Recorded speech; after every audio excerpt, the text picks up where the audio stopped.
that if you simply stop at the pain point, you're often not really you're not really helping people throughout the whole life trajectory. You're simply addressing one aspect of their life. There is this unsatisfactory situation for them that is causing them pain, existential pain or physical pain. And to help them at that level is great.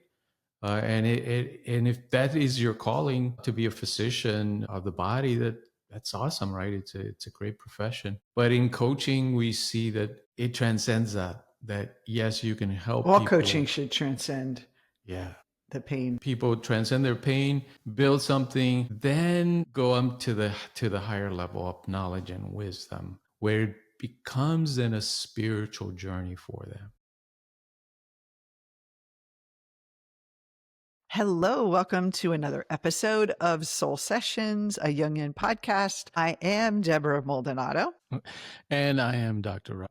And we are your hosts today on this incredible topic that we're going to talk about, which is something really popular in Jungian circles and in basically personal development, is the concept of the wounded healer. So we're going to go into that. And I do want to remind you, if you are loving this podcast, please click subscribe, whether you're watching us on YouTube or on a podcast service. We'd love to have you stick around and join us for every episode. Absolutely. Yeah. So let's first start with, what is the wounded healer? I know that Jung said it one time, and then it became an anthem. One time he said it, and even Claire Dunn wrote a book, Carl Jung, The Wounded Healer of the Soul. Beautiful book, by the way. Yeah, great book. I highly recommend it if you want to learn more about Carl Jung and his work. But what would you say if you could describe what is the wounded healer? Yeah, and I think the reason why it hit a nerve, if you will, is because it's kind of an archetype. It's a cultural idea that, especially in shamanistic traditions, in therapy and personal development, that the healer, the leader, the person that is enacting the ritual is best when they've experienced the pain themselves. That they're teaching or guiding people from their own experience instead of simply a theory, perhaps, something like that. And I think that's common throughout whether you're a coach or a therapist or any type of doctors, even they have had some experience, maybe not doctors. Sometimes that you have a doctor that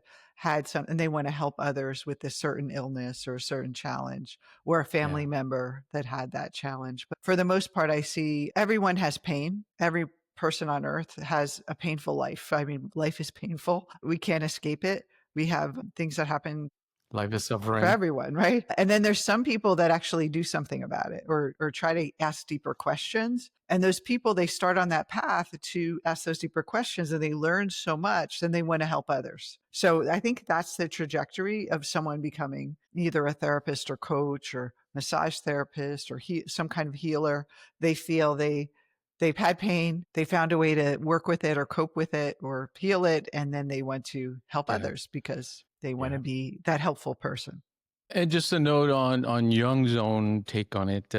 Like you said, he mentioned it once. There might be a couple other quotes where he mentions the physicians, because he was trained as a physician, the doctor's pain or experience with pain themselves. And it resonates with followers of Jung because it's a very poetic understanding of the work, right, of going into the unconscious. And Jung himself, his encounter with the unconscious mind was kind of a painful experience. He thought he was mad, or conceptualized it that way also, that he thought my encounter with the unconscious is my way of experiencing madness, but in a conscious way.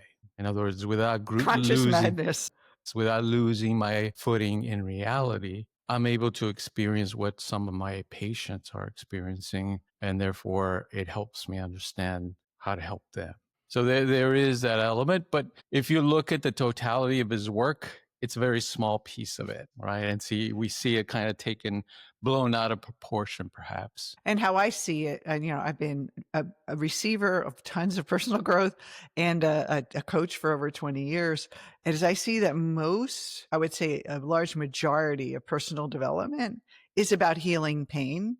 And then there's some that that are about creating, but much of it is about this identity that you were, the things that happened to you define you. And what I love about Jung's work is that he's all about, well, what do you want to, who do you want to become outside of that? So the archetype of the wounded healer, you want to transcend that. You don't want to own it for the rest of your life. And that's what we're going to talk about today. And, I love, we got this from Eastern philosophy. One of the teachers talked about the ways people seek help. Yeah, so it actually comes from the Gita. It says that 4 types of seekers come to this work, this transformation, if you will. The first one is the person that is in pain, the person that is suffering. They're not only physical pain, but existential pain, perhaps mental, emotional pain. The second type is someone who wants to build something. They're ready to create something new in their life, start a business, perhaps, create something new, a new relationship, a new way of life. The third kind of seeker is the seeker after knowledge. This is someone who wants to understand themselves, right? And many of our best students are these type of seekers. They're not necessarily in pain or not just looking for relief of their pain. They've already created many things in their lives and been successful, but they want higher knowledge. They want to understand themselves, understand the psyche, their dreams, those kind of seekers. Then the fourth kind is the seeker after wisdom or enlightenment. And often the way Krishna describes it is that this person is already there. They're not necessarily on a journey, but they still want to have that community and that connection with other like-minded people.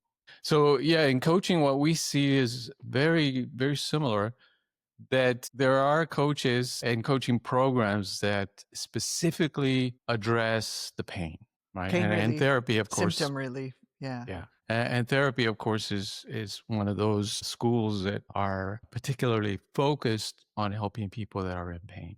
The second kind, we see a lot of coaches and coaching programs that focus on helping people build something, create something new, a business, Manifest law of attraction, or just business marketing, that type of thing. Yeah. And then the seeker after knowledge, that is where we come in. Our program is really designed for people that are seeking higher knowledge to understand their psychology. And then the fourth one, well, it kind of overlaps with our work as well, because it is a spiritual psychology that we teach in our coaching program. And I do want to clarify, it's not that we don't address pain and we don't address creating. It's just we know that those two levels are what Jung would call ego type of, where your identity. So let's talk about the pain first. The wounded healer. I want to have this pain. I want to help others relieve that pain. And that would be the category the wounded healer would fall into. The problem with that is that there's no transformation or transcendence from the pain. There may be a healing of pain or feeling better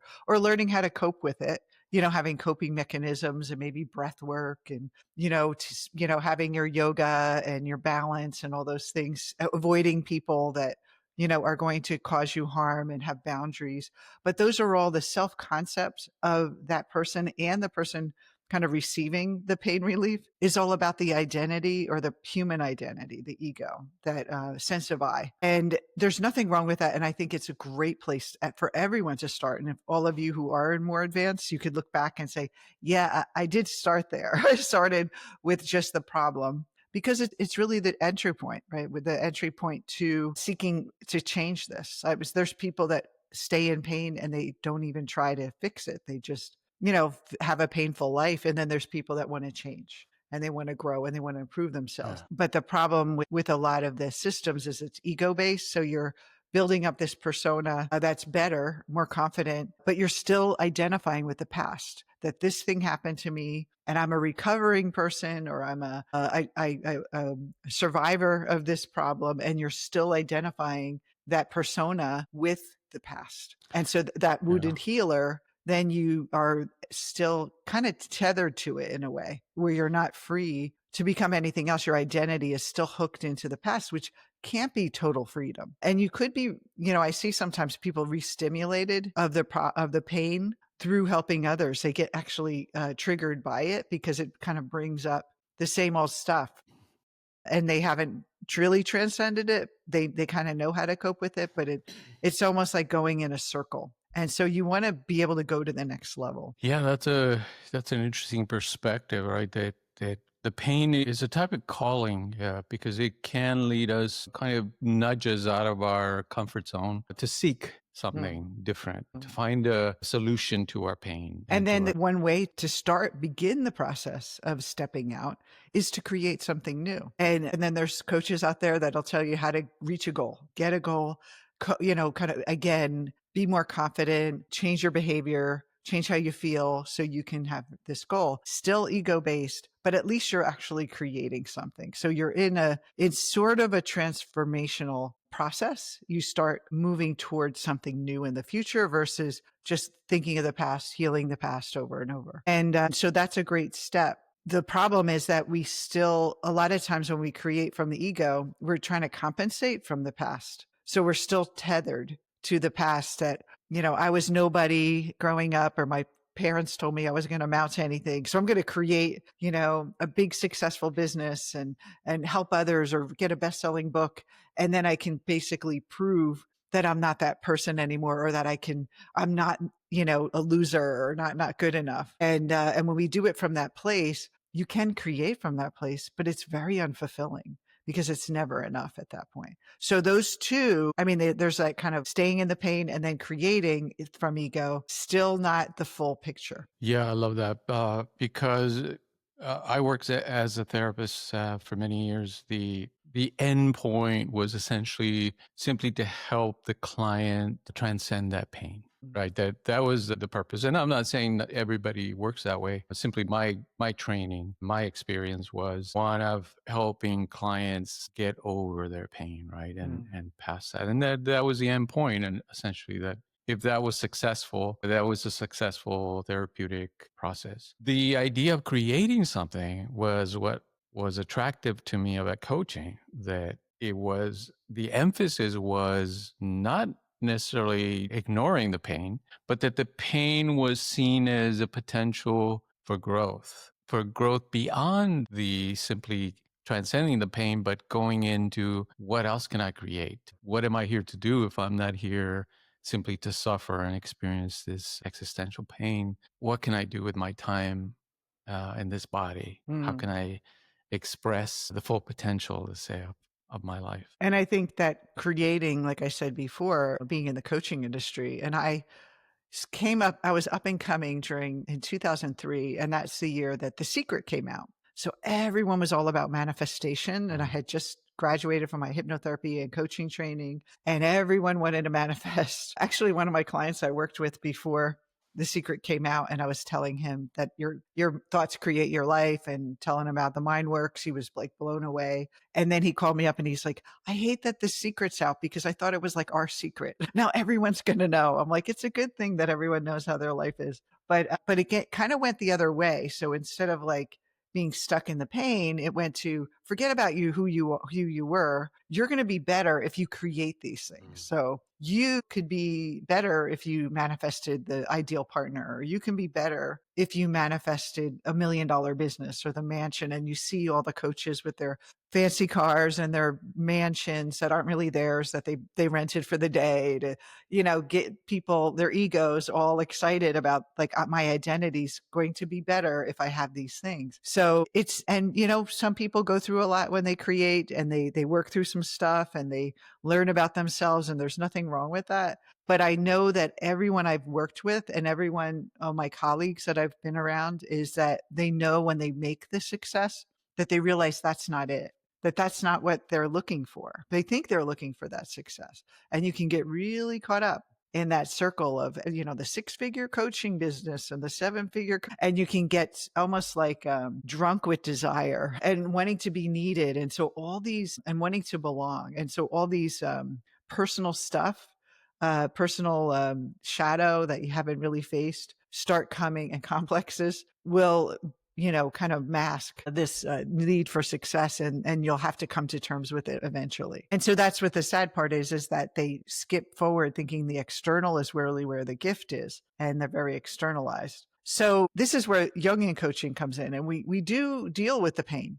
We work with emotions. We deal with creating, but we help the person evolve from the past where they're not identified as the wounded healer anymore. They're their true self. So let's talk about that, Rob. Yeah, just a note on the kind of the business coaching aspect of it and the manifesting aspect Mm-hmm. of coaching. There are some great coaches and some great programs that help people build businesses and be successful. Mm-hmm. And it's a very worthwhile endeavor. There's nothing wrong with working at that level. The only danger that we see is, like you were saying, that if you're creating from ego, a lot of that success is going to simply make you more attached to life or more Mm-hmm. attached to the material things. And your And identity, right? yes, and the ego or the persona, as Jung would say, and that keeps you stuck in a way because now those things own you and it's the golden handcuff syndrome kind of thing. Yeah, again. Yeah, that way. And many people tell me they created these successful businesses. It may not be coaching, it could be other things. And is this what I really wanted to do? Is this what I wanted to do with my life? Yeah, and so including this idea of transcending the ego in our Jungian coaching, what it does, it helps the individual define success in a much broader sense. That it's Mm, not only about material success, it can include that, and it often includes that, of course, but it's beyond that. It's the ability to really work at your purpose, that you're fulfilled in because your work is the work of building your purpose, your mm, higher purpose in life. And therefore it's very fulfilling and transcends the idea of just material success. Because the persona, it's considers itself successful when others see it as successful, right? That hmm if the appearance of success is there, that's one of the aims it wants in life. That others see me as successful, the ego persona says, what else is there, right? It's kind hmm of, that's the aim. But from the true self, the expression of all your potential and that you are working and using this life to build something really meaningful for yourself and meaningful for others and hmm helping others, especially hmm as coaches, that is real success, Yeah. right? That is the definition of true success. I often think about where you put the money in the hierarchy of what your goal is. Mm. So if you're doing your purpose and the end goal is really to get money, you'll always be disappointed. But if you use money as a way to live your purpose, then it's like reverse. Like the priority in the end goal is I get to live my purpose every day. Money's secondary. The money fuels my business. It helps me hire people. It helps me create more. It is not the end goal. The end goal is that I get to do what I love every day. And so if we can switch that immediately, you'll feel a difference. Even if you're just starting out and you're not like building $1 million business yet and you're just starting out, to say that the money I receive from my work fuels my purpose. It's a fuel. It's like coal in the engine, it's like, help that a train, your purpose train go down the river, you need that fuel. And it really is. And I know a lot of the wounded healers out there, or people that do this type of work have such a conflict with money and receiving money for their work. And I think it's because they're like, well, we all talk about this in our trainings, but the complexes and all that about culture, and you have to get over that as well. And then, but Yeah. when you're in that place where you're in that knowledge and wisdom, you're less worried about that cultural implications or what people think about me, or am I hurting people by asking them to receive money from them, that type of thing. You're not as that caught up in the old patterns that you were before. Yeah, and I think we all struggle with that. I think We're it's good just people, so of course we're going to be yeah, self-conscious. Yeah. and I think the culture kind of instills that in us that Hmm. you should not be greedy, but at the same time, so we get this mixed message, right? That you should be successful and have as much money as you need or want, but at the same time, you can't be greedy, or you shouldn't be greedy, and you should, especially in the helping profession, that you should help the people in need. And again, it goes back to that idea of who are you helping? Are you helping the person in pain? And isn't that your focus? But then we see in coaching, again, that there's more to it. That if you simply stop at the pain point, you're often not really you're not really helping people throughout the whole life trajectory. You're simply Mhm. addressing one aspect of their life, that there is this unsatisfactory situation for them that is causing them pain, existential pain or physical pain. And to help them at that level is great. And if that is your calling to be a physician of the body, that's awesome, right? It's a great profession. But in coaching, we see that it transcends that. That yes, you can help All coaching people. should transcend Yeah, the pain. people transcend their pain, build something, then go up to the higher level of knowledge and wisdom, where it becomes then a spiritual journey for them. Because ultimately, if you really look at successful people, not just the ones that accumulate money, but people that are really successful, they're satisfied with their work and Mhm. they're living a spiritual life in the sense Mhm. that they found their purpose, and through enacting their purpose, they're finding satisfaction and a way of living and a way of being in the world that is uh, not only a benefit to themselves but to others as well. Well, and I think we talked about this. Rob and I have our morning coffee. We talk about all these deep topics. And what we were talking about this morning on this topic of the wounded healer is that you can't take someone where you haven't gone yet. And so if you're tied to your past still as a coach or as a healer or whatever, uh, therapist, you're still tethered to that past. You'll only be able to help someone on that level. And, we were going to talk a little bit about transference and countertransference in this. Yeah, yeah, because we can say that if you yourself have not undergone your individuation process, as Jung says, your work will reflect that. Now, what that means for the sessions that you have with people, either as a therapist or as a coach, that your sessions will reflect that.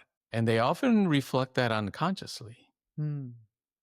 So Oh, that's transfers, interesting. You don't even notice that you're stuck in the past with them.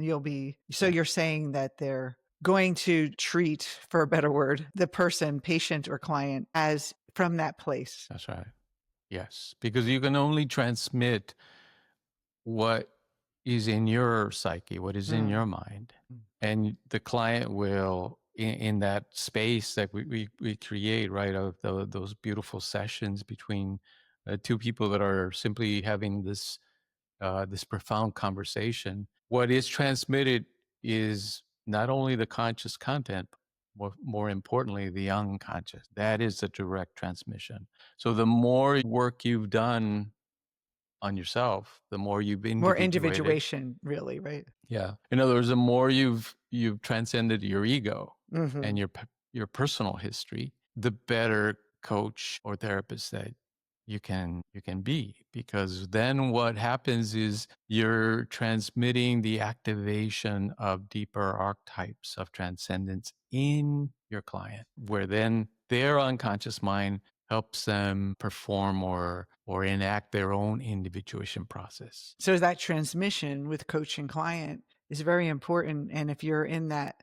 just the pain level, it's hard to transmit wisdom from the third level if you aren't there yet. I have Yeah. another. What you said is it'll show up in your sessions, but you Mhm. know where else this shows up? In how they market themselves. The coaches or therapists will market themselves as the pain relief because that's where their mind is versus they're going to create something else. Maybe they haven't created anything beyond their, just soothing the pain. And so it's like I say a good litmus test, go look at your website, go look at your copy. How are you speaking to potential clients? And you may notice that the type of clients you get or patients that come to you are at what certain level. And it's like, why am I getting people, no one that wants to create anything or the patients or clients that do not want to transcend the past. They're stuck. And why are they stuck? Those are the counter transfer. Like, why is that? Why am I keep getting this dynamic in my relationship with my clients or patients? And I say patients and clients because therapists have patients, coaches have clients. Yeah. Coaches aren't treating anyone. Yeah, and also technically transference is simply the projections that the client has on the coach. Let's just talk about coaching, right? So the client might project their ideas and their feelings about authority onto the coach because they see the coach as an authority figure or as a Mm. maybe as a healer, like you said. We're a parent. Yes. All those projections become entangled in the relationship between the coach and the client. And part of the work, especially in our model, is for the coach to be conscious of that and to bring that up as useful information for the client.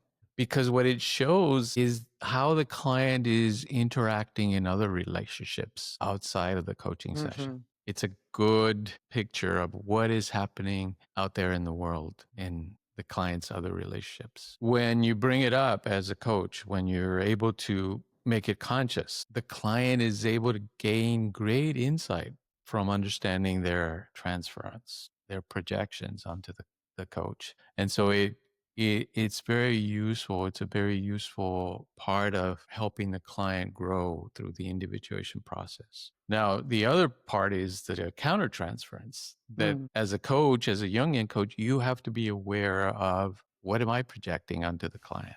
What have I not yet understood in my psyche, in my shadow, or in my complexes that I'm bringing to the session? And often you will see it Like the because client triggering you in a way, or that the client triggers you, or simply the way the conversations go, because these are deep conversations about the meaning of love, of work, of our relationship to spirit. So it leads to a deeper understanding of your own relationship with those concepts and those complexes, those archetypes, as Jung would say, through that very process of helping others. Helping others or coaching others becomes the best way for you to continue the path of growth. But you don't want to use it simply for that. You always want to pay attention to how can I help the client and give that priority. But often the content that comes up both in transference and countertransference is central to both the growth of the client and the growth of the coach. I love that idea that the coach isn't like this, reach the top of enlightenment and they're just helping that person. I think it's very, authentic for the coach to be vulnerable, understanding that they're also learning about themselves as the client's learning about themselves. Is a beautiful process. So before we go, Rob, let's say someone says, you know what, I think I'm identified as the wounded healer and I want to take the next step to start going on the process of individuation and moving toward creating in a new way. So what would you say a good first step for someone who starts to feel like, I feel like I've been hanging on to the past. What would I do to start the individuation process so I can free myself and really connect to who I really am beyond that past experience? Big Yeah. question on the Well, spot. I mean, it's always a question of training. Yeah. We know as I'm just saying from a coaches, I'm sorry. Go ahead. as coaches or therapists, right? Hmm. Because we do get a lot of therapists that do our training as well. We understand that there's always more to learn. I mean, we're dealing with the psyche, but the psyche is, like Jung says, it's nature. Do we understand nature? Do we understand the universe? Only in pieces, right? In small chunks, but there's so much vastness to understand and to explore. So it's always gaining more depth in our training and daring to go to the next level, always going deeper into the unconscious mind. And also, of course, of having our own coach, our own guide, because if we simply try to do it ourselves, of course we can continue to grow, and especially if we're working with clients, it's a way of growing ourselves as well. But when we have a coach and somebody that is not necessarily more advanced or higher than us, but is skilled in the coaching process, In the because individuation, we should say, yeah, the Jungian. yeah. In asking those questions, right, and reflecting back to us, what is it that we're experiencing, and what is it really that we're saying about ourselves and our relationship to our clients and our work? That process is invaluable. Oh my God, because it's like holding up a mirror Yes. right? When you're working with a skilled coach, they're showing you yourself, Hmm. what is it that you're really saying? What is it that you're experiencing? And those experiences then become a way of seeing your process in a very clear way. My very first coach, I asked, like, what's the best coach training? And she said, have a great coach.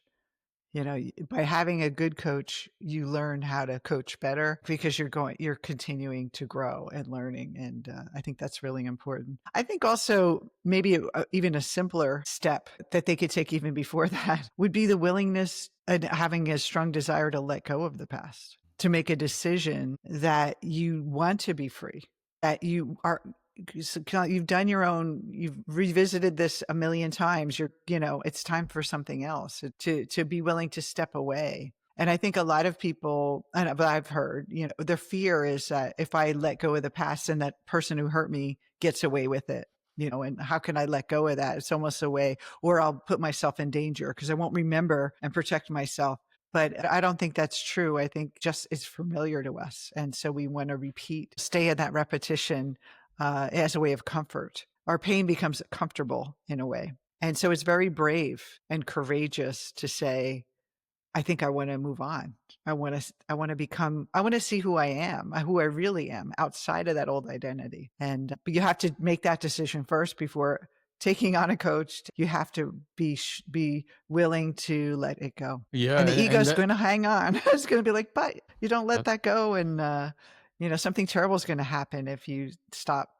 If you don't think about that anymore, you're going to be blindsided. A lot of people have told me that I'll be blindsided. I won't be prepared. And it's better to be guarded than to be free and trustful of people. yeah, and I think that intuition is right when the person doesn't have a path to follow. Yeah. Right, because the unconscious is the unknown for us. It's totally unknown. It's irrational. It doesn't work the way our conscious mind works, and therefore we're venturing into unknown territory. And if you don't have a process, a guide, and a methodology, you should not venture in. That Like is just the taking a course or reading a book and not really have some kind of a long-term method or plan, someone to guide you on a journey versus trying to take shortcuts. yes. But when you do have that, then the journey of individuation is very much about transcending your past, not pushing it away, not denying it, but understanding that it does not define you. You're not beholden to it. It's Hmm. simply made out of thought, out of these experiences that the mind holds on to, and that now you're seeing everything through that lens of those early experiences. It's good for survival, gets you to a certain point, but it's not a good strategy for ultimate growth because it's very limiting. You're always going to see things from the perspective of those early experiences. And that's the limited mind. Once you're able to transcend that past, your personal history, you're free. In other words, you're able to use your imagination to create your life. That's a very different way of existing. I like to think of it as that the soul is covered over by our experience of the past, and the ego kind of cloaks over and creates a veil over who we really are.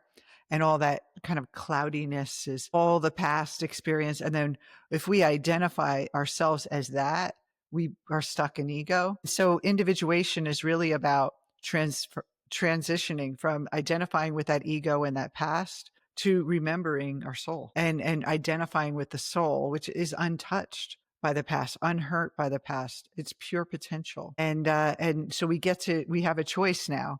We get to go, we can look back and see, and it informs us, but it doesn't have to define us anymore. And that, I think, is the freedom that individuation provides for people. It's not like erasing the past and clearing it away. It's like you become aware of this bigger part of you that's so much grander and beautiful than that little person, that little kid that had that little experience that felt so big to that child. The soul is so much more powerful and larger than we can imagine, and we can tap into that. Absolutely.